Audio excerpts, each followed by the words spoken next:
इतना त्याग नहीं कर सकते तो फिर भक्ति मत करो, थोड़ा तो त्याग करो, थोड़ा तो त्याग चित्त में होना चाहिए। तो ऐसी सब बातें हैं। आप सबको खूब खूब प्रणाम करते हैं। खूब बहुत सारे प्रश्न हैं, हम एक साथ पढ़ भी नहीं पाए। अब बाकियों को देख के कल अगर समय मिलेगा तो उत्तर देंगे। बोल बाल कृष्ण लाल की जय। श्रीमद् भागवत जी के प्रथम स्कंद में हम लोग कल प्रवेश कर चुके थे और वहीं हम श्रवण कर रहे थे।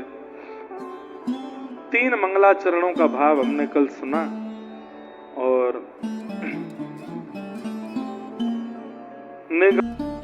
जिधर तुम छुपे कहाँ है पता है आपको? लुक्का छुपी खेल रहे हैं हमारे साथ। लेकिन आपको सुनकर के बड़ा आनंद आएगा कि ठाकुर जी छुपे कहाँ हैं। भगवान ने पूरी सृष्टि बनाई, समुद्र बनाए, पहाड़ बनाए, धरती बनाई, आकाश बनाए, रसातल बनाया, तीनों भुवन बनाए।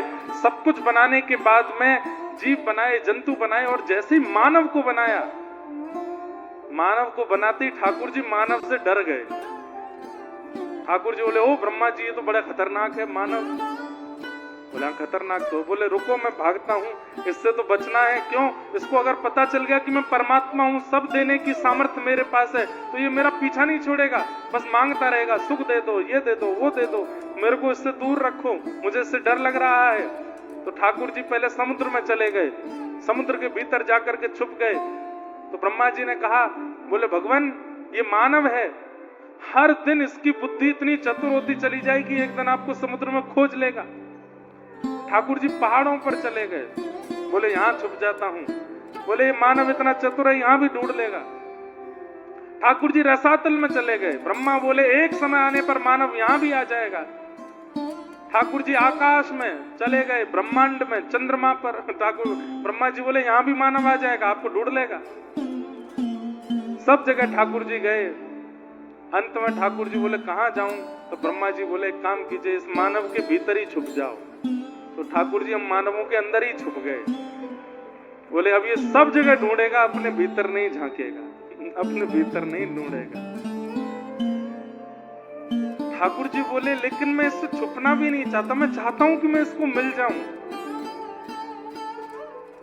लेकिन ये मुझे ढूंढ नहीं पाएगा भीतर। तब ब्रह्मा जी कहते बोले नहीं नाथ, अगर समर्थ गुरु इसके जीवन में आ गए तो इसकी दृष्टि को अंतर्मुखी कर देंगे और एक दिन ये भजन साधन करते हुए, शास्त्रों का संग करते हुए, सत्संग करते हुए स्वयं में ढूंढने लगेगा और एक दिन ढूंढता ढूंढता आपको चित्त में ढूंढ लेगा और आपका हो जाएगा।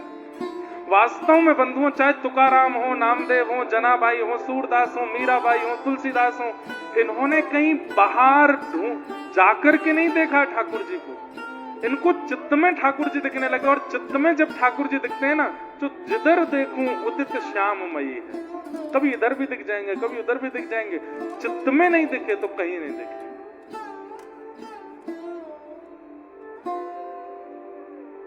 तो जिधर तुम शाम परो धर्मो यतो भक्तिर अदोक्षजे। सब लोग इधर देखो, ध्यान से सुनो। सभी प्राणी मात्र का परम धर्म क्या है? बोले अदोक्षज भगवान की अहेतुकी भक्ति करना। अहेतुकी भक्ति किसको कहते हैं? प्रेम युक्त भक्ति करना। बंधुओं, आज 90% लोग, 95% लोग भगवान की आस्था युक्त भक्ति करते हैं, श्रद्धा युक्त भक्ति करते हैं, प्रेम युक्त नहीं। और एक बात कह दूं धीमे से, स्वार्थ युक्त भक्ति करते हैं।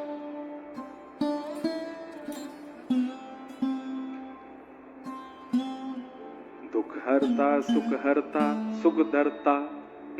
गणेश जी से क्या कहते हैं? जो दुख का हरण करे और सुख को प्रदान करते, ऐसे गणपति बप्पा हम आपको प्रणाम करते हैं। अच्छा, इसका एक प्रमाण और देखो। पूरे हफ्ते भर आप गणपति दर्शन करने जाओ, फ्राइडे के दिन सबसे ज्यादा भीड़ क्यों होती है? क्योंकि लोगों को यह लगता है कि गणेश जी एक्टिव रहते हैं फ्राइडे को। पूरे हफ्ते आप हनुमान जी दर्शन करने जाओ, पर मंगलवार के दिन इतनी भीड़ क्यों होती है? बोले कि हनुमान जी एक्टिव रहते मंगलवार को। पूरे हफ्ते दर्शन करने जाओ महादेव के, लेकिन सोमवार के दिन इतनी भीड़ क्यों होती है? शंकर जी एक्टिव रहते हैं। बाकी के दिन वो इनएक्टिव हो जाते हैं। नहीं, ये हमारी भ्रांति बनी हुई है, ये हमारे स्वार्थ।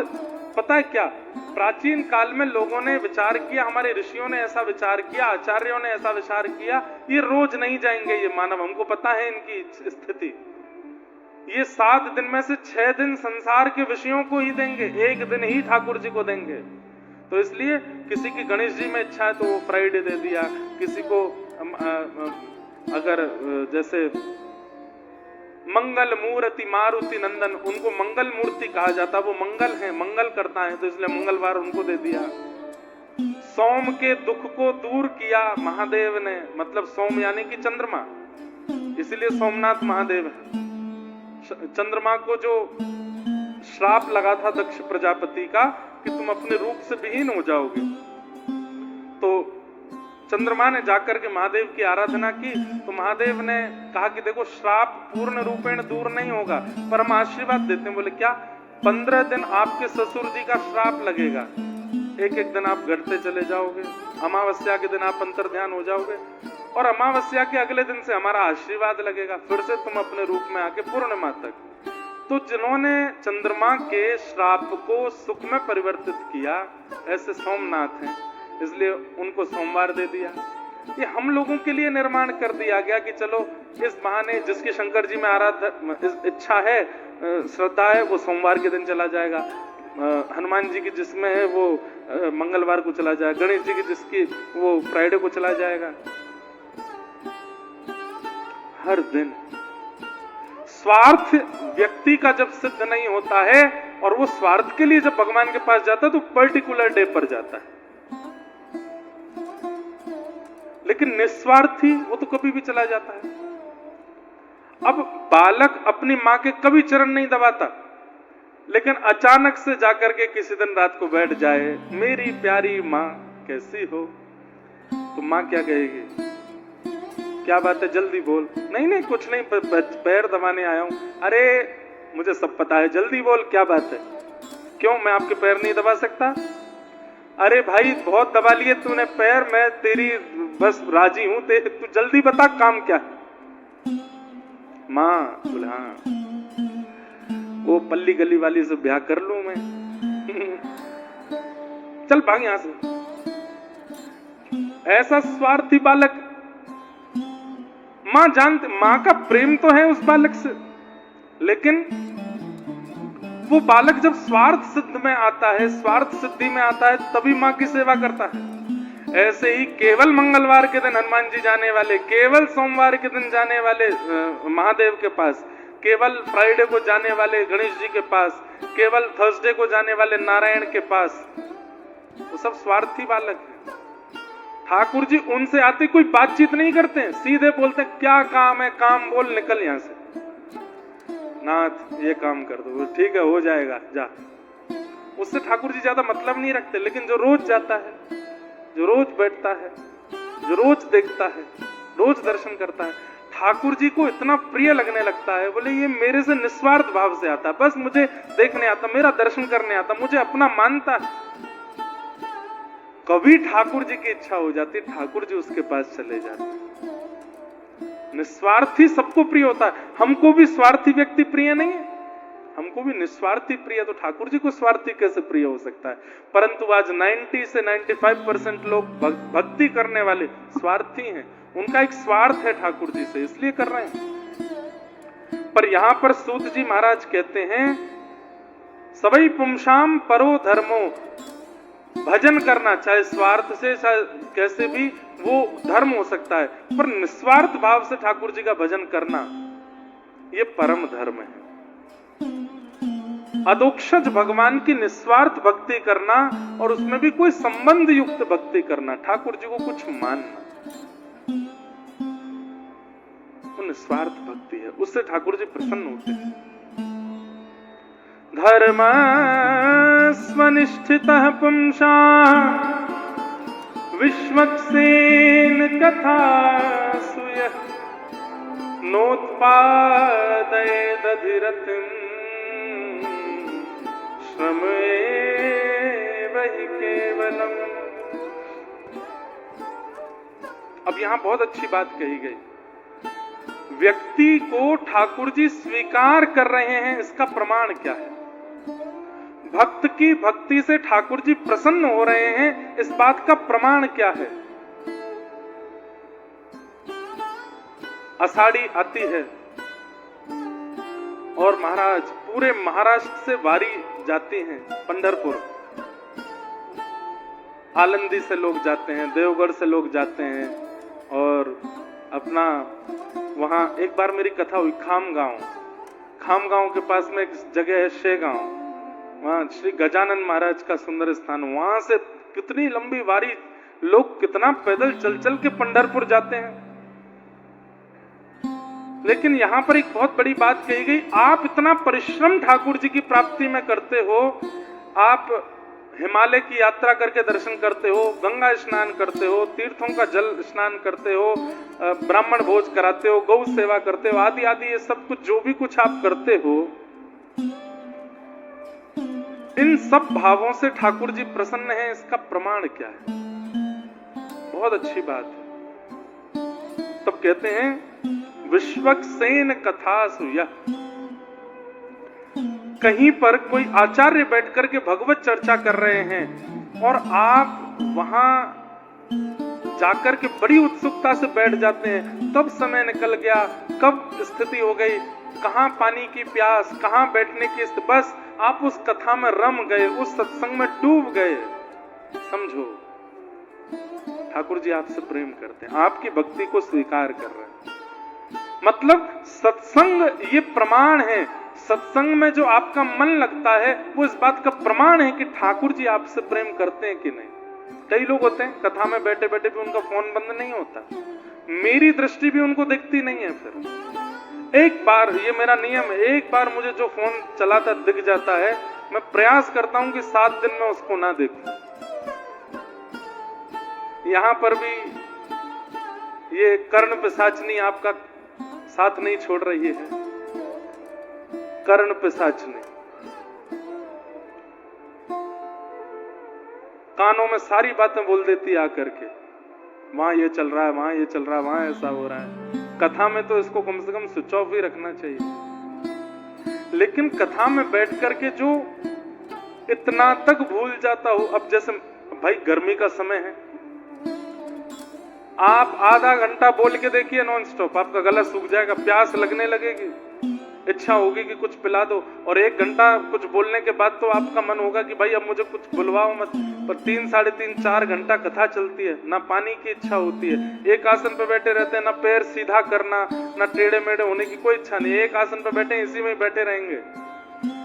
ऐसी स्थिति में जो कथा सुनने में रुचि रखते हैं, जिनका मन एकाग्र, चित्त वृत्ति एकाग्र, नेत्र एकाग्र, कान एकाग्र, सब कुछ एकाग्र होकर के भगवत भजन, भगवत कथा श्रवण करते हैं, और केवल दिखावे के लिए नहीं कि अगल बगल वाले देखें, देखो कितनी सावधानी से कथा सुन रहा, नहीं, भाव से नेत्र भी सजल हो जाते हैं, प्रेम पुलकित हो जाता है, रोंगटे खड़े होते हैं।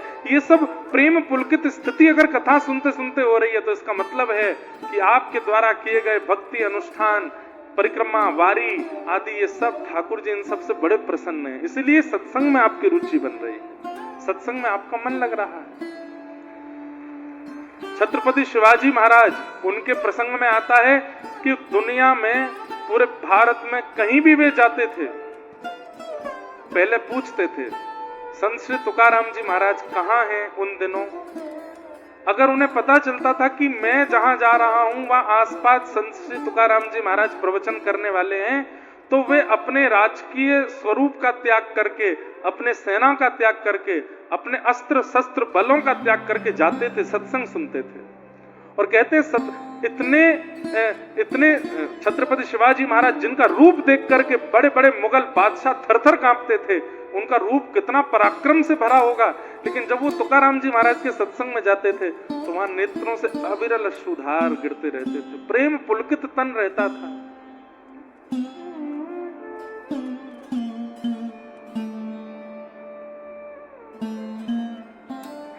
गोपियां कहती हैं कथा सुनने वाले की स्थिति कैसी होती है, तब कथामृतम